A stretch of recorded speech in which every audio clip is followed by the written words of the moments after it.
And as you said, it was a time where the country was learning to live again.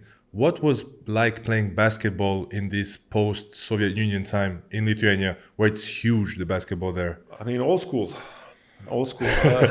Obviously, so I would tell you one thing that I keep on saying in the interviews in the podcast. I feel like that's how we were seen as a country.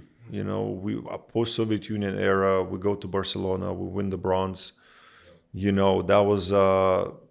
That was the connection. We beat Soviet Union actually at that time. We beat Soviet Union for a third medal place. That's got to be a good Yeah, win. we just break out of Soviet Union and we win. That'd be crazy win. And so imagine this, that actually got connected to independence.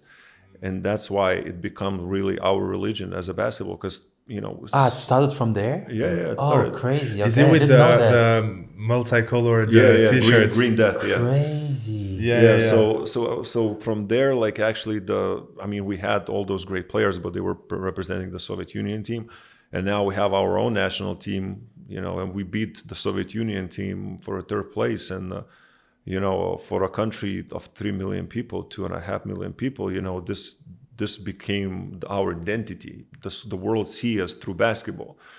And obviously, with the great players that we had, they were keep on bringing medals, keep on winning, keep on going, keep on raising the standards. And believe me or not, every year when you win something, the national team do something great. Next year, there's a full of kids want to come and play basketball. So it become the This is circle nice. of the circle of production of the players. And as you know, like Kaunas produced one of the most famous players in the whole Lithuanian history. So our city is very proud of that too. You're very proud of also Bardakas. You don't know about Bardakas. Bardakas. Yo, I had a lot of... they're my neighbors. Yeah, you told me. Yeah, I live literally. I need to have the joke. Who's Baradakas? It's a little spot where you have a good few drinks, let's say. Okay. People start dancing on the table. Yeah. I mean, one of my friends, he's part owner. Oh, okay. Hey, we're waiting for the drinks. But also then after this, you start basketball, you grow, and you quickly join the Zalgiris Academy. My question is to you, because after your under-18 career, where you already played as a pro on the first team, you change team and you go to another Lithuanian team. Why didn't you decide to stay in the long term with the Zalgiris program? Well, I don't know how much you know of the history, but Not so much. So, did you ever heard about a guy named Romanovas? Never. Never. So Educate the European audience of your So insiders. I will tell you this: this guy, he brought the Zalgiris to the brink of the bankruptcy. Ooh. And Paulius Motiejūnas was the one who took over almost bankrupt Zalgiris and built to the team that it is today. Obviously, with a lot of help, with a lot of great specialists and people. It was not only him, group of people, but in the end, he was the one who was leading that. And quick story, like this funny story. So I was, I think, 16 or 17, and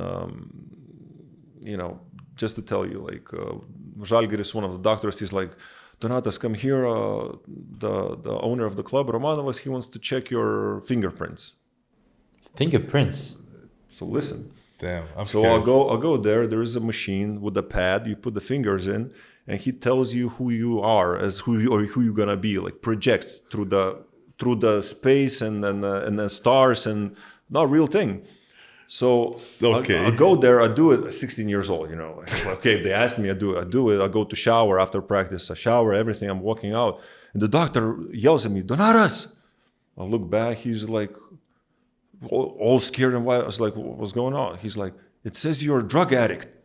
What the fuck? I look at him. I was like, okay, and just walked out. And I mean, so that was the year actually that the team was still functioning. I don't know where the money was coming from, but it was still functioning. And so the owner called my father, to pretty much talk about my future.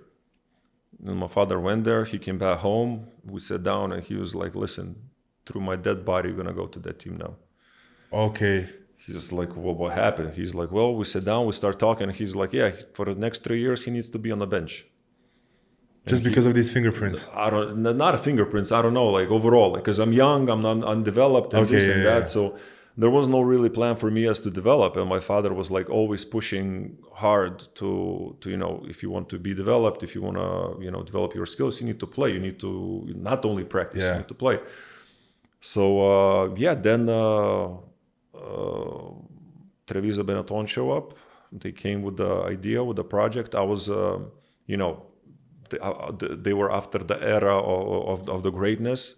It was slowly coming down. The father was less and less, Mr. Benetton investing less and less money, but still was a very good team with a great history, with a family-based, family-oriented type of atmosphere, which actually made my decision that might be great opportunity for me to grow. But you left super early the country. I think you were 18, right? The first time. Yeah, that was the reason. I mean, for me, it was always a dream to go and work in Zalgiris, but honestly, that situation came now. And my father, after the meeting with the Zalgiris owner, my father, when talked to Benetton, he was like, listen, we have to put minutes in the contract. So he was your agent, kind of, your father? Not an agent, but really was looking out for the best, because I feel like he was just making sure that, okay, he didn't grow up in the sport family. I didn't come from the sports family, so they didn't know what they're going into.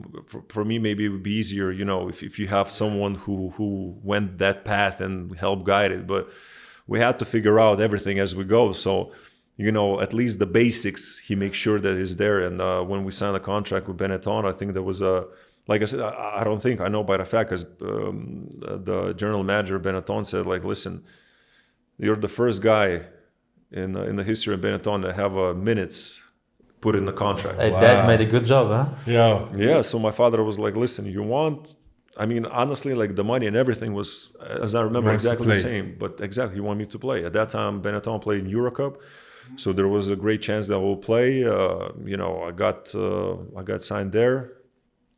And from there, the development started. The real work started.